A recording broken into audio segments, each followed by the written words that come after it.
I'm David Levine. I'm sorry we had some technical difficulties getting Dr. Paulos on the computer. I'm going to wait a few minutes to let a few people in the room. All right. So, ready. All right, so I'm going to start since we are running late. My guest tonight is Dr. John Allen Paulos, Professor of Mathematics at Temple University in Philadelphia. For almost 40 years, he has been at the forefront of promoting mathematical literacy to number-phobic masses, pointing out the harms it faces society when they fail to learn math's most basic concepts. He's written several other books. He's also been on the David Levine show. Okay. Your 1989 New York Times bestseller, Numeracy, is one of the first books to show how storytelling and everyday examples make the subject accessible, and resulted in his appearance on David Letterman and in People magazine. The book was followed up by such notable works as A Mathematician Reads a Newspaper and Irreligion. The Mathematician Explains Why the Arguments for God Just Don't Add Up. Tonight we're going to discuss his new book. It's called Who's Counting?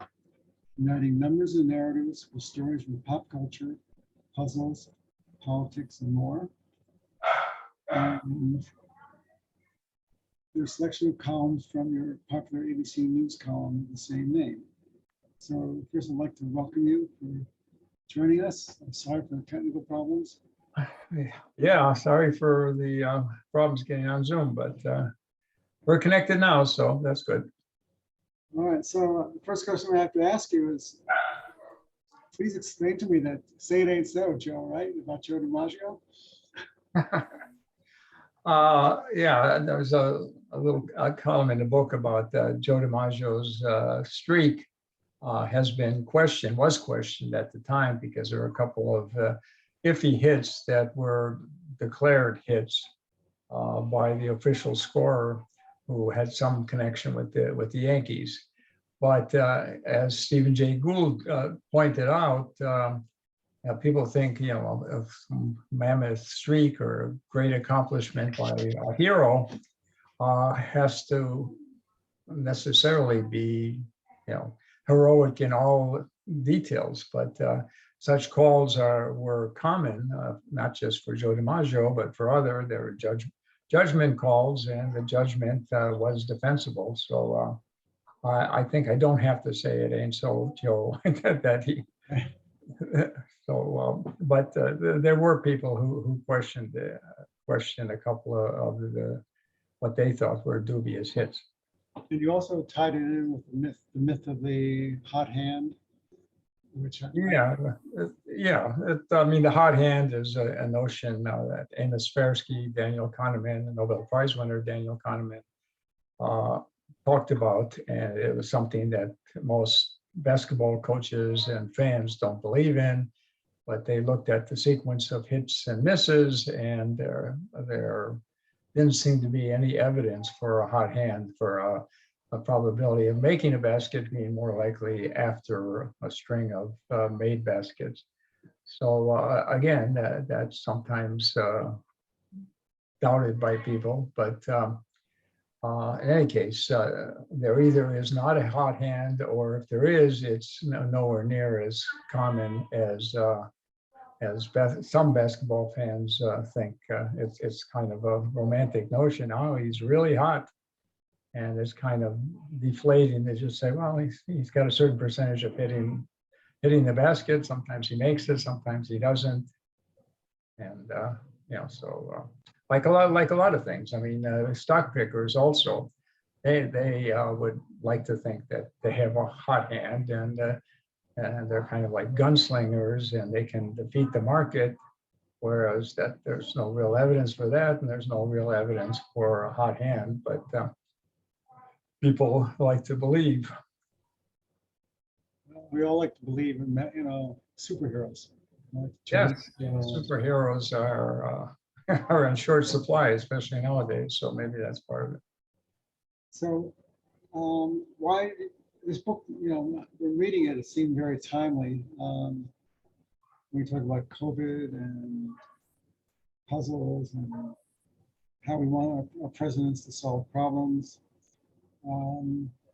So why did you write? Why this book? Why did you write this book? Well, some of the many of the issues that were prompted the columns, about half the book is ABC News columns that I wrote years ago.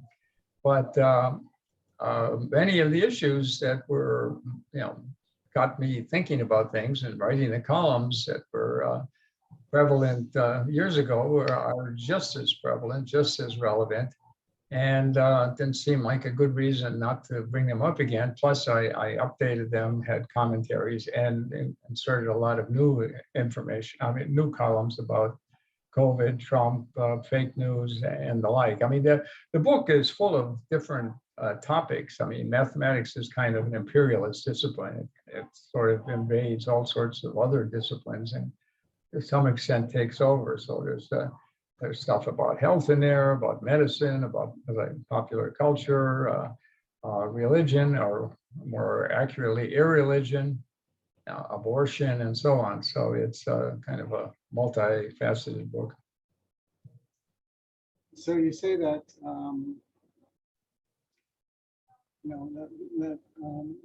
society faces harms when we fail to learn math's most basic concepts. But math broadly conceived, not just a matter of computation, but thinking logically, coherently, philosophically even about topics, thinking outside the box. I have an argument against anti-abortionists that is very unusual, and that's not really math. But understanding probability, logic, complexity theory, it helps, but also just a general skepticism and wariness is, it's hard to get across. Gullibility is widespread, and as Mark Twain said, it's much easier to con people than it is to convince them they've been conned. So I want to talk a little bit, since this has been in the news, about the prosecutor's fallacy. And when you say people assume if you have 4 pieces of evidence that, and they line up and they're true, then therefore the person must be guilty or innocent because you have these 4 pieces of evidence. And you pointed out, and also you go into eyewitness reliability as well, which right, and a lot depends on the notion of conditional probability. If there's been some crime committed and somebody noticed that the criminal wore a dirty T-shirt and had large feet and scraggly hair and was near a bench in the park and several people saw him, then you find some person who's innocent who satisfies all those conditions.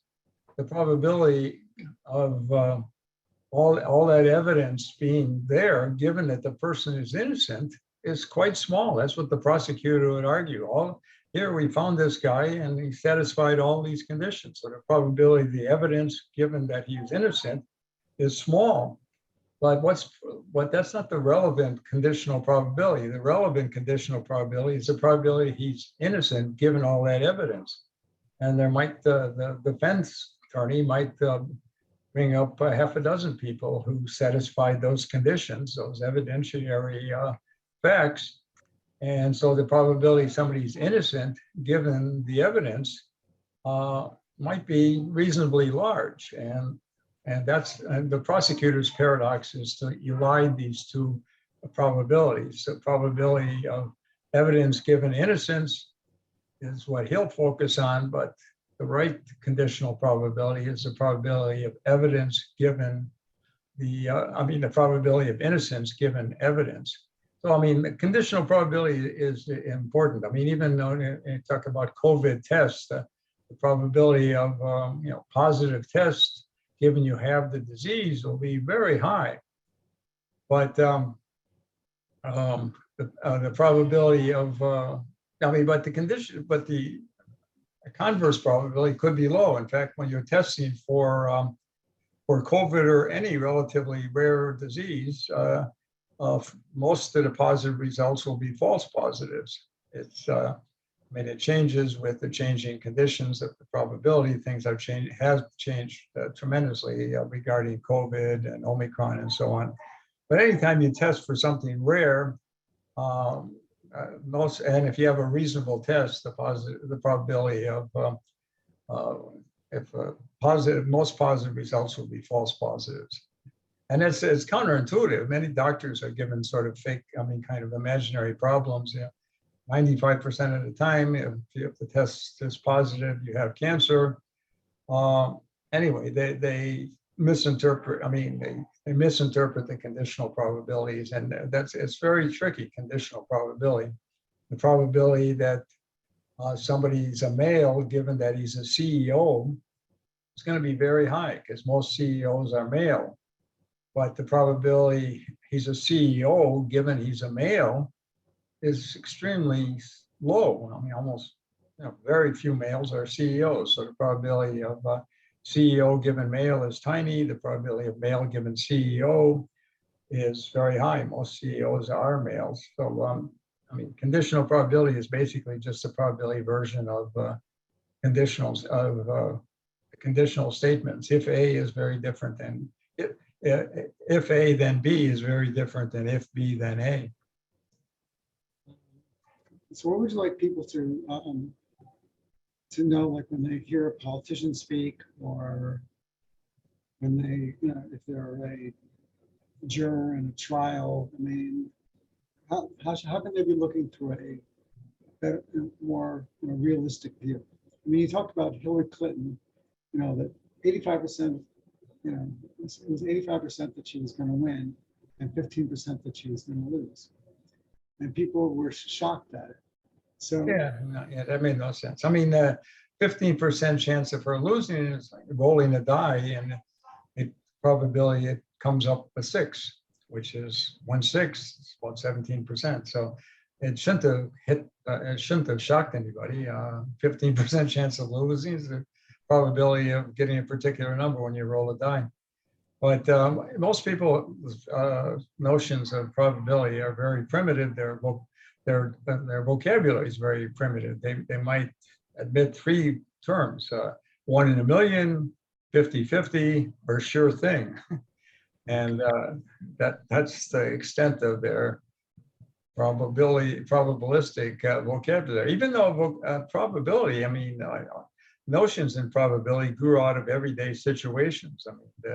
The notion of mean, median, and mode is just refinements of notions, everyday notions like average, so-so, and so on. And analogs in other languages. Standard deviation is a technical term, but it's a refinement of terms in everyday language. Strange, deviant, far out are all English versions that can be refined into standard deviation, and everybody revises their probabilistic estimates based on new information, but you do it precisely with regard if you use what's called Bayes' theorem. If you have 2 coins, for example, one's a regular fair coin, the other one's a 2-headed coin, and you don't know which is which, you pick up a coin, the probability you picked up a fair coin is a half.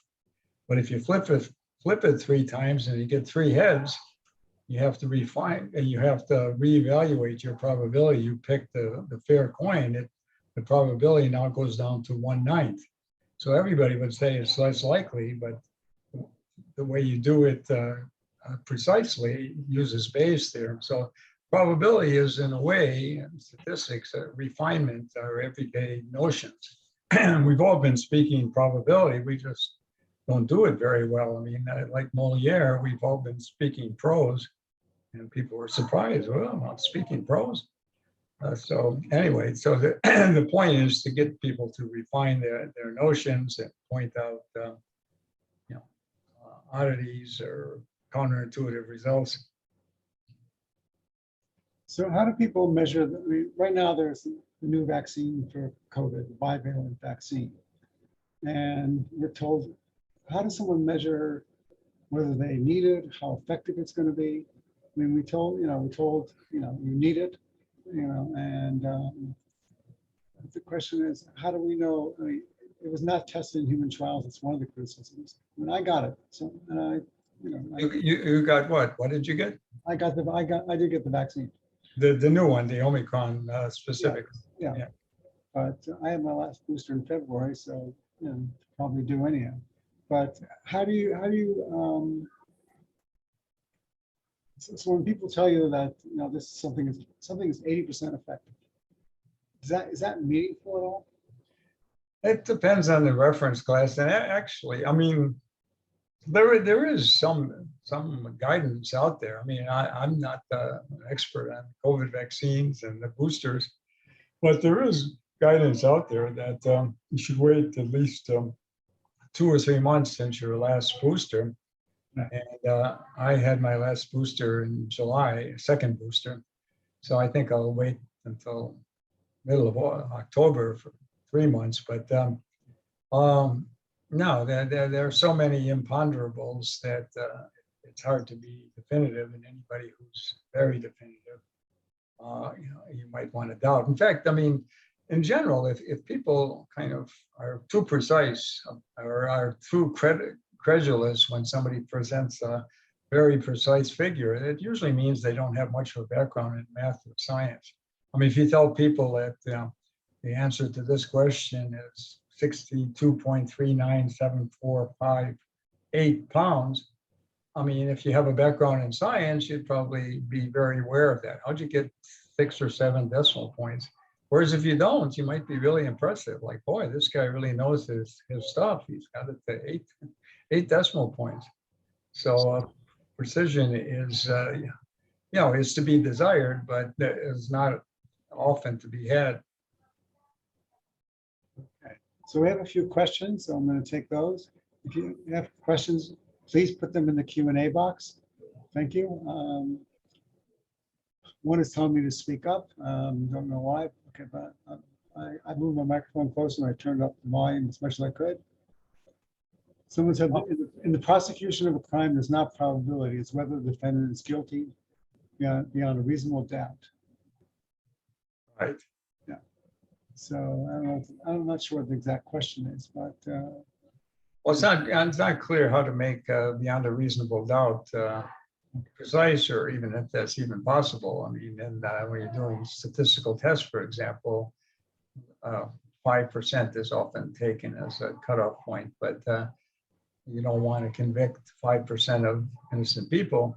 So you want it to, reducing reasonable doubt to a precise figure, I think, is impossible, but shouldn't give up the effort.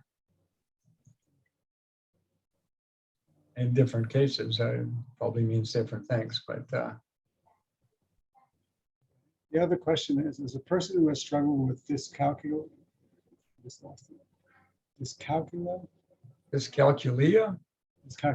my entire life. I wonder if there are practical ways of overcoming it.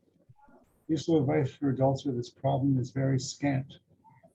I don't know what dyscalculia is. Dyscalculia is just an inability to deal with numbers. People have difficulty doing very simple calculations. And I think the more important, more glaring problem for most people isn't that they can't calculate, but that they have no feeling for what reasonable numbers are, that they can't estimate. I talk about estimation a lot. Just reasonable estimates are often the best you can do. And it's connected to dyscalculia. If you tell people that 42% of heart attacks occur on Thursday, Friday, and Saturday, and you kind of suggest that it's because of heavy partying and people are stressed and they drive whatever, people say, oh, I better be careful Friday, Saturday, and Sunday, because 42% of heart attacks occurred during those days. But 3 days is 3/7 of a week, which is about 43%. So it's something you'd expect. So an ability to kind of realize what's what a reasonable estimate is. I mean, if somebody tells you the Empire State Building is 2 miles high, you should be able to reject that out of hand, or get all alarmist about 400 automobile deaths over a 4-day holiday weekend.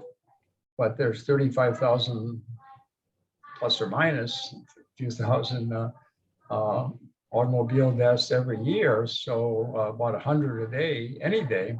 So any 4 days you pick is going to be about 400 car accidents resulting in fatalities. So an ability to just put numbers into perspective is, and by that I mean basically estimate them. I mean, that's why the blood clots with regard to COVID. I mean, there are always blood clots. And if you look at the incidence of blood clots, especially except for a few very special ones that were connected to one of the early vaccines, the rate of blood clots are about the same whether you take the vaccine or not. But apophenia, the tendency to see patterns where there are none, is very widespread. I mean, we're pattern-seeking animals, and people spy patterns where they're not there. Well, isn't that conspiracy theories as well?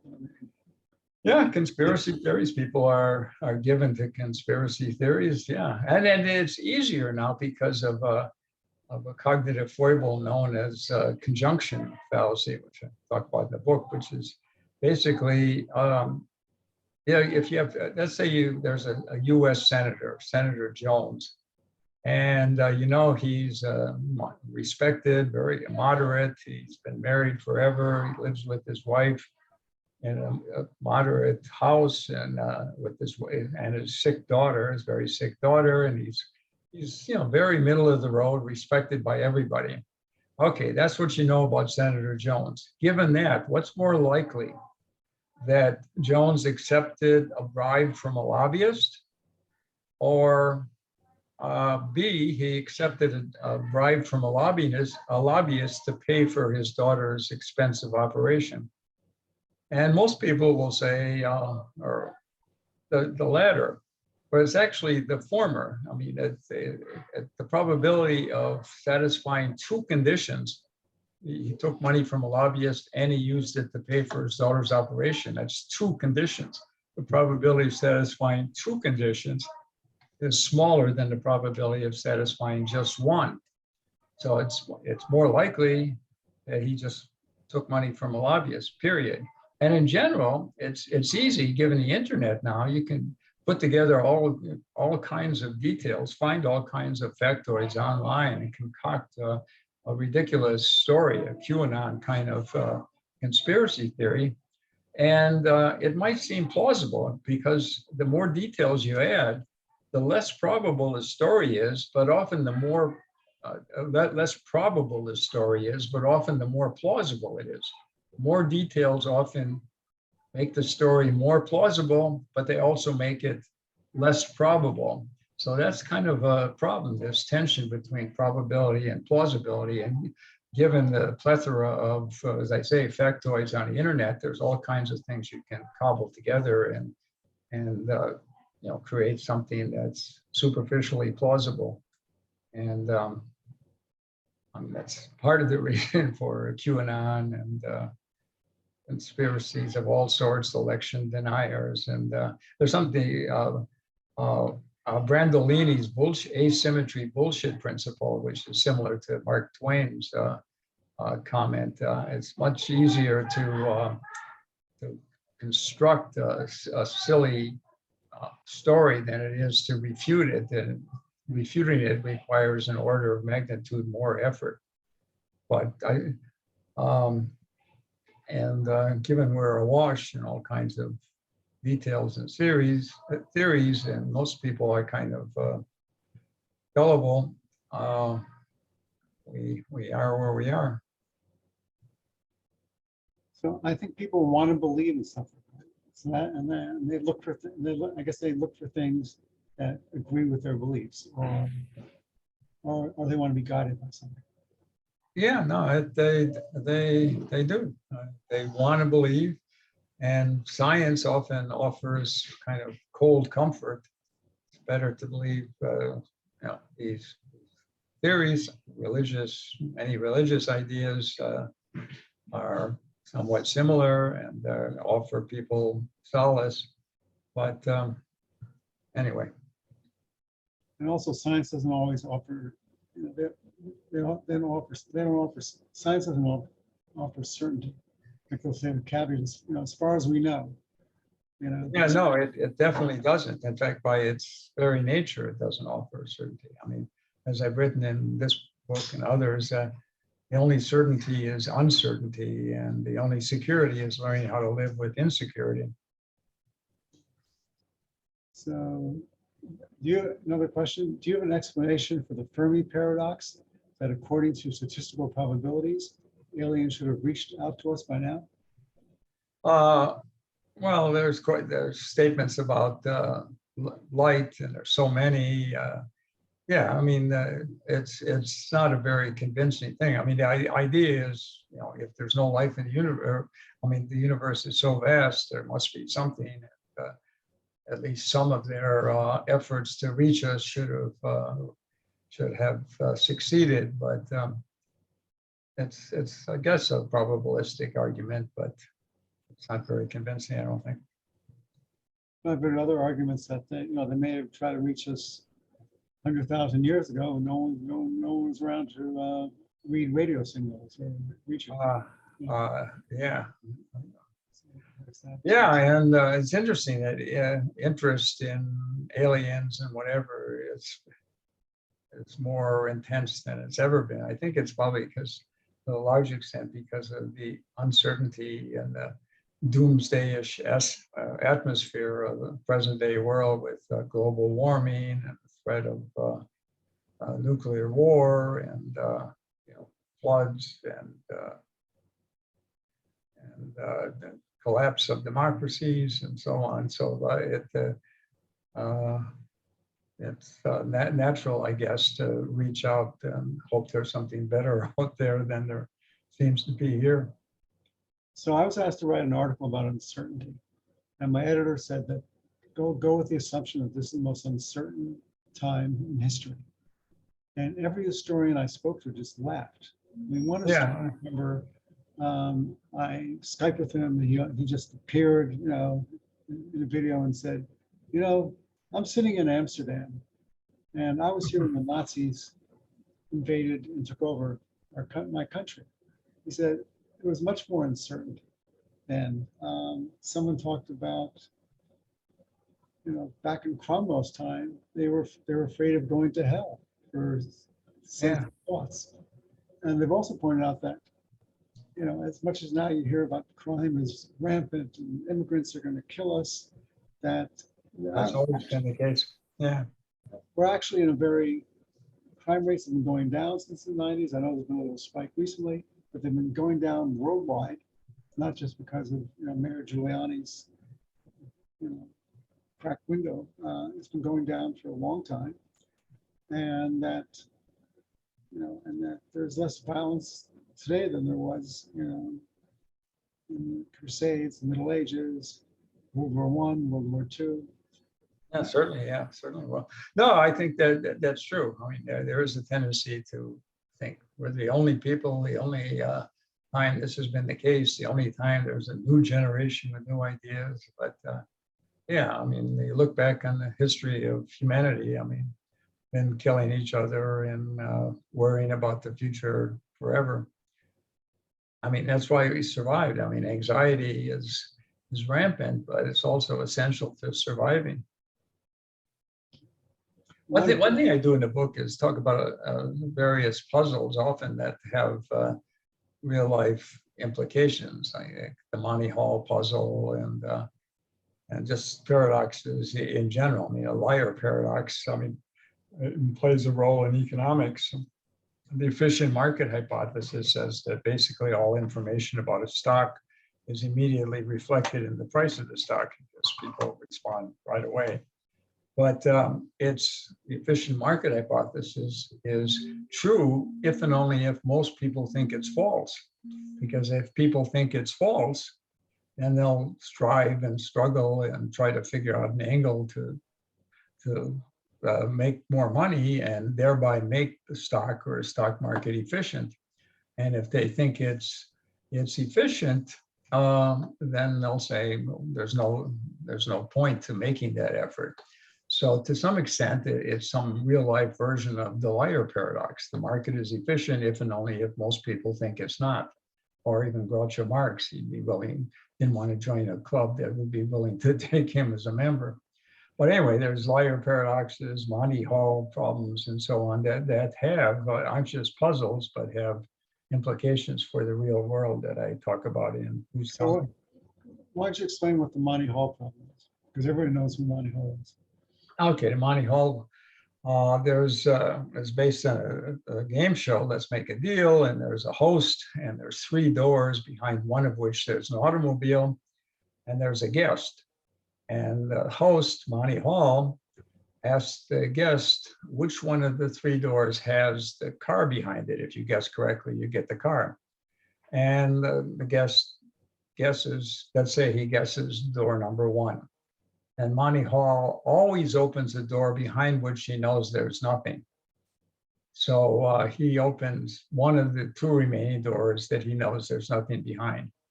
And then he goes back and asks the guest, okay, now there's 2 doors, you guessed 1, and 3 is, I opened 2. So do you want to change your guess from 1 to 3? And many people say there's just 2 doors, so the probability is a half, you might as well stay with door 1 in this case. But you should switch because the probability the car was behind door 1 is 1/3. The probability it's behind one of the other 2 doors is 2/3. But now, because Monty Hall opened one of the doors behind which there's nothing, that 2/3 probability is concentrated on the one unopened door that you didn't pick. So if you switch, you raise your probability of winning the car from 1/3 to 2/3. And a lot of people think that's counterintuitive. Well, a lot of results in probability are, but it is true. It makes more sense, more plausible if you have 100 doors, you pick a door and Monty Hall picks 98 other doors behind which there's nothing. Now, do you want to switch to the other unopened door? Of course, you should. But anyway, I look at the dual problem of Monty Hall, his psychopathic cousin, Monty Hall's cousin. And this game is the same, but behind one of the doors is a jet that spews toxic gas at the contestant. So Monty Hall asks the guest which one of the doors has this toxic gas, and he picks, let's say, door 1.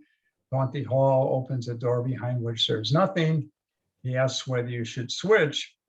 And here, you should not switch because you want to stick with the 1/3 probability that you picked the door that was safe. 2/3 probability is that this behind the toxic gun is behind one of the other 2 doors. It's now concentrated on the one remaining unopened door that you didn't pick. So you don't want to switch in this case, even though it's the same problem. And the relevance of that to COVID is you want to limit your exposure. You don't want to, instead of a toxic gun, you can imagine a COVID virus, and there are lots of doors. You don't want to switch. You don't want to be exposed to many people. So in a way, it's utilizing Monty Hall puzzle to provide a rationale for limiting your exposure to possibly sick people. In any case, you need them. Anyway, so what I do with that puzzle and others is kind of try to relate it to other events. I talk about well, do you have any other questions before I go on? No, go ahead. There's an argument against anti-abortionists that I construct that is unusual. I say, Okay, so let's say you're trying to convince an anti-abortionist not to be so absolutist that you should always oppose abortion. And so that could change. Were two things about the world to change. There was some cataclysmic reaction in the atmosphere, or some disease, or some virus that caused women who got pregnant to get pregnant with 10 to 20 fetuses. And the other thing is advances in nanotechnology and neonatal technology allow doctors to save some or all of the babies. And so then the person who's adamantly, absolutely opposed to abortion would have to accept a 10 to 20-fold increase in the birth rate, because if doctors intervene, they could save all of them. So you can't even say just save one or two of them, because the others would be, tantamount to quote unquote killing them. So as I say, you have to be very absolutist in your opposition to abortion to say, okay, we'll have the birth rate 10 to 20 times what it is now. In any case, it's not perhaps a knockdown argument pro-abortion, but although you could be knocked down if you gave it in certain quarters, I guess. So, I think the internet age has led to a lot of people thinking they're experts. People say to me, I know more about COVID than doctors do. And I said, really? That's my viewpoint. When they read about the news and or the economy, and they say, I know more about the stock market than anyone else because of everything I read. Yeah, or Trump, he knew more about the military than the generals. He knew more about Fed than the Fed chairman. He knew more about everything. Well, you can find out a lot of things about the internet, but one thing you can't do is find out is how true it is. And also, I don't think we should be drawing conclusions based on, I'm not going to listen to, when people say, oh, this baseball player is really intelligent, I said, well, if he told you to get an operation, would you do it? And they say, well, probably not that. I said, what if he tells you you need a heart surgery? I said, well, I wouldn't listen to that either. So I said, well, then what would you listen to? I said, well, he told me how to hit a baseball or a ball. So there's limits, but we have, we have Eric Clapton who's telling people don't get vaccinated, and it's like, why listen to him? He's a good musician, he writes nice songs. So, but exactly. No, it's actually it's related to. I mean, an odd fact about American politics is that we don't elect scientists at all, and ever, it seems. I mean, there are a few doctors, but it's arguable whether they're really scientists. They're doctors. It's related, but I mean, Germany, Merkel had a PhD in physical chemistry. In Singapore, half the government has PhDs in STEM subjects, and it's it's not that uncommon to have technical people elected or to political positions in other countries, but here, I mean, rather listen to Eric Clapton or anybody else than to Anthony Fauci, who should be received like Jonas Salk was with polio, but instead he's reviled as some sort of monster. But by some people, I think he's very admirable and did an amazing job, especially given he's 80 years old. Yeah, well, I did a show about polio, and Jonas Salk was hailed as a hero. He was invited to the White House. He was embraced by Eisenhower, and thanking God for him saving humanity. Yeah, and yet Fauci, basically, I think because of Trump, set the stage for this demonization of Fauci. Well, to me, the ironic thing about Donald Trump is that he funded Operation Warp Speed. He should have been proud of that. And instead, he's telling people, oh, you don't really need the vaccines. You don't need to wear masks. COVID's a myth. And it's like, but he did, he made Operation Warp Speed possible. Yeah, but he gets more credit for that than he deserves. I think anybody who was president at the time would have done the same thing. I mean, people say, "Oh, look, he did that." Like that's one shining point of achievement. But I don't know. I don't even think he deserves much credit there. So do you have a copy of your book you can show us?